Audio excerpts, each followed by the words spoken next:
kami, graduate ng public school, because the way we spoke English was so different and so inadequate compared to the English spoken by the graduates of those exclusive colleges. Parang nagkaroon kami ng inferiority complex ng panahon na yun. We were so afraid to resign because we were worried that our classmates from the Inglesero and Inglesera institutions would be laughing at the way we spoke English. But we made adjustments. And I ask you to do the same thing because you're going to be facing tougher competition. Kailangan mag-adjust kayo. Itong mga honor students ngayon, I ask you not to rest on your laurels because I don't want you to be like one of my classmates. He graduated with honors, but he rested on his laurels. He thought that being an honor graduate from high school would be good enough. But that is not good enough yet. You have to continue with your work. You have to continue competing. And to those graduates na hindi naman nakapasa with flying honors, with flying colors, hindi nakakuha ng medalya, one thing about college is that you are going to be given a second chance. It will all depend on you. And I'd like to cite myself as an example. You know, Roilo Golez never got a medal in elementary. Hindi ako nakatanggap na medalya in high school. But then I woke up somewhere along the way.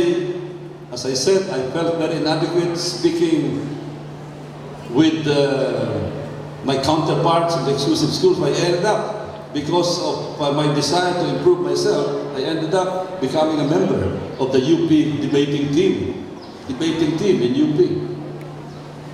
And then, realizing that I could not just be an average student, which I was in high school and elementary, I worked harder.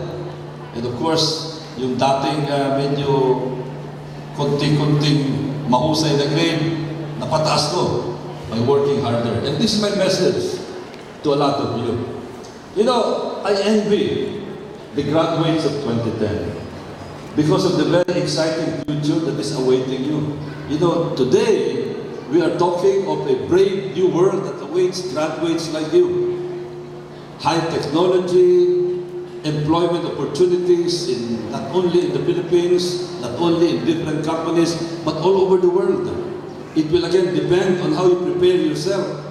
Kaya ang habiling ko sa inyo, pag-isipan niyo ng gusto kung ano ang kurso na kukunin ninyo. Because believe me, if there is a certain degree of unemployment in the Philippines, the principal reason is the mismatch between the employment opportunities and the qualifications of those people who would like to be employed. And in other words, ang ibig sabihin, maraming employment opportunity. Kaya lang, marami nag-apply, either kulang yung qualification nila o hindi tama yung qualification nila sapagkat ibang kurso ang pinili nila.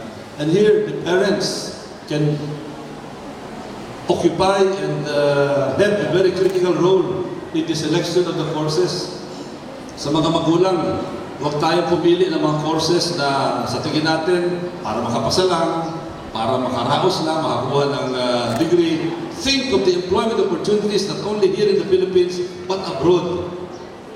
Young ladies and gentlemen, dito sa Pilipinas ngayon, we are now witnessing the emergence of high technology, business process outsourcing that will give opportunities for young graduates commanding very high salaries. But it will depend on your preparation. Tingnan nyo yung high technology.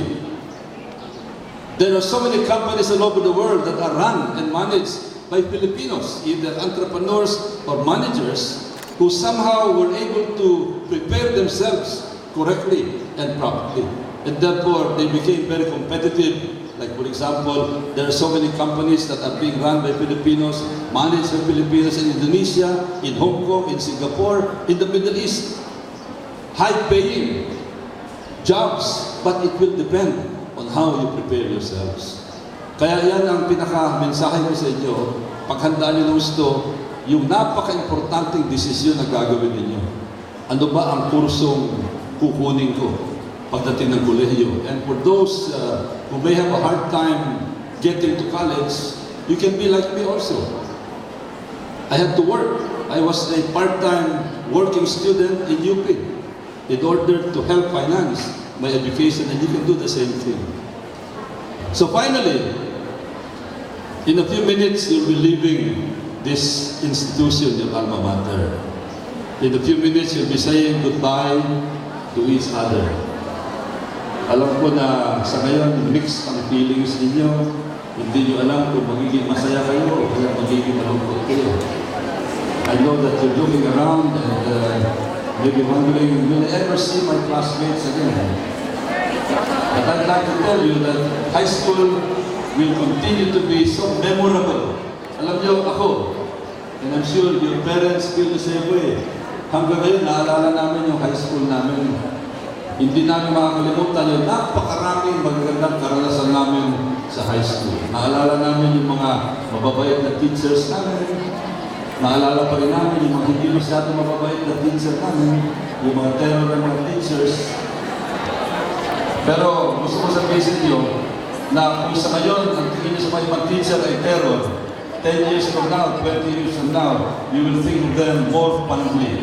Because you will realize that it is the terror teachers who may have helped transform you or change you to become better persons. Sila ang mas talaga nakaalalay sa inyo.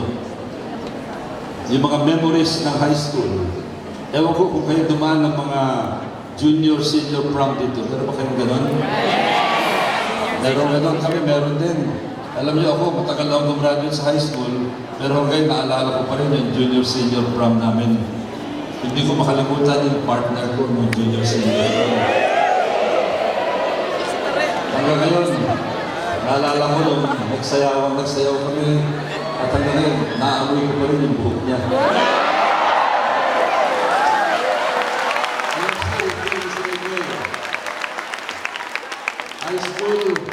High school was when you experience your first love, di ba? Tama ba yun? First love. High school, ang dami mga memories. But I ask you na huwag yung kalimutan yung inyong alma mater. It's a great alma mater.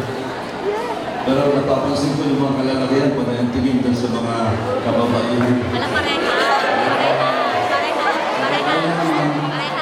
Pag ang tingin doon sa mga kalalakihan. Alam ko, naiisip na iba sa inyo. Siyempre, alam ko, marami sa inyo meron ng MU sa mga iba rito. Meron ng MU, di ba?